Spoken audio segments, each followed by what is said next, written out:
வேதனை நீங்கி ஆரோக்கியம் அடைந்ததை அவள் தன் சரீரத்தில் உணர்ந்தாள்.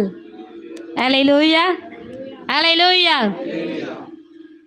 ரொம்ப சோர்ந்துட்டா.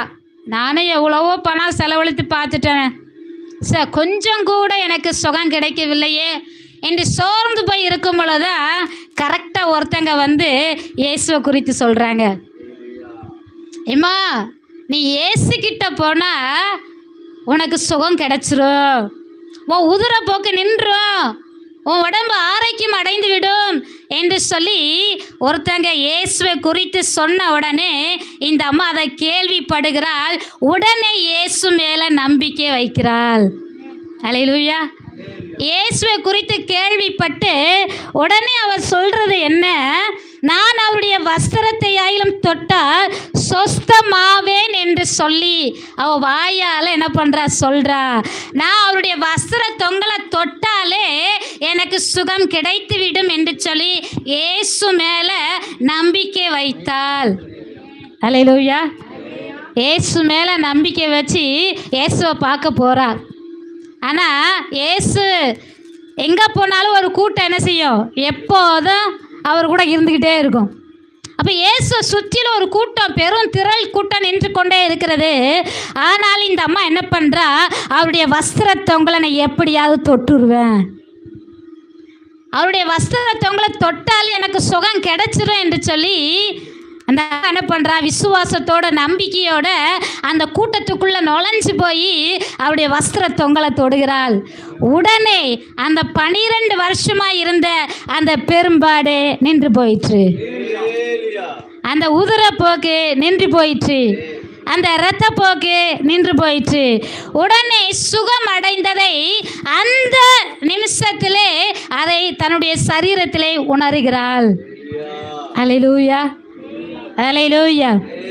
இழந்து போன சுகம் வந்தது, இழந்து போன ஆரோக்கியம் வந்தது, இழந்து போன சௌக்கியம் வந்தது, இழந்து போன அழகு வந்தது, இழந்து போன புஷ்டிப்பு வந்தது, இழந்து போன எல்லாவற்றையும் திரும்ப அவள் திருப்பி கொண்டாள்.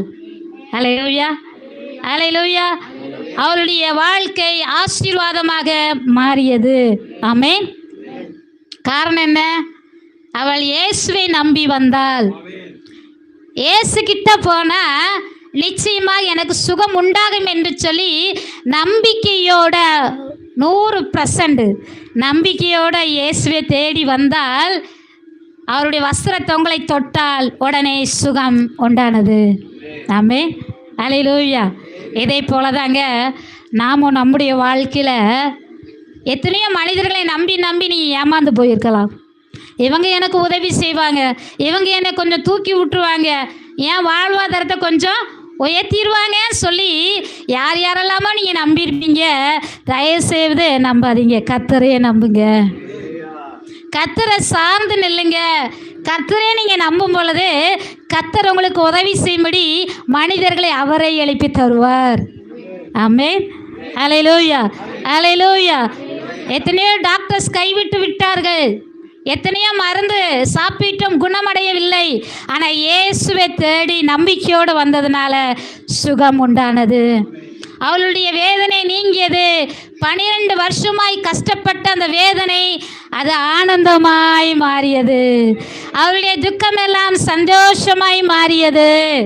நாம் இயேசு மேலே நம்பிக்கை வைக்கும்போது நம்ம வேதனை ஆனந்தமாய் மாறும், நம்முடைய துக்கமெல்லாம் சந்தோஷமாய் மாறும். ஆமென், அல்லேலூயா. அப்போ 2வது நம்ம என்ன பண்ணணும்? யார் மேலே நம்பிக்கை வைக்கணும்? கர்த்தர் மேலே, இயேசு மேலே நீங்கள் நம்பிக்கை வைக்கும்போது நிச்சயமாக உங்கள் வாழ்க்கையில் அற்புதங்கள் நடக்கும், நிச்சயமாக உங்கள் வாழ்க்கையில் அதிசயங்கள் நடக்கும், நிச்சயமாக உங்கள் வாழ்க்கையில் நீங்கள் பெரிய பெரிய காரியங்களை பார்ப்பீங்க. ஆமென், அல்லேலூயா. எத்தனையோ காரியம் மனுஷனை நம்பி நம்பி தோற்று போன நிலைமையில் நீங்கள் நின்று கொண்டு இருக்கலாம்.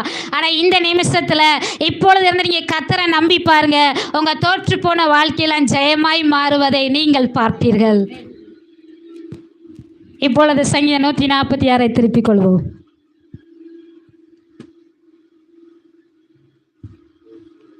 முதலாவதாக நாம் கர்த்தரை உள்ளத்தின் ஆழத்திலிருந்து துதிக்க வேண்டும். உயிரோடு இருக்கும் வரை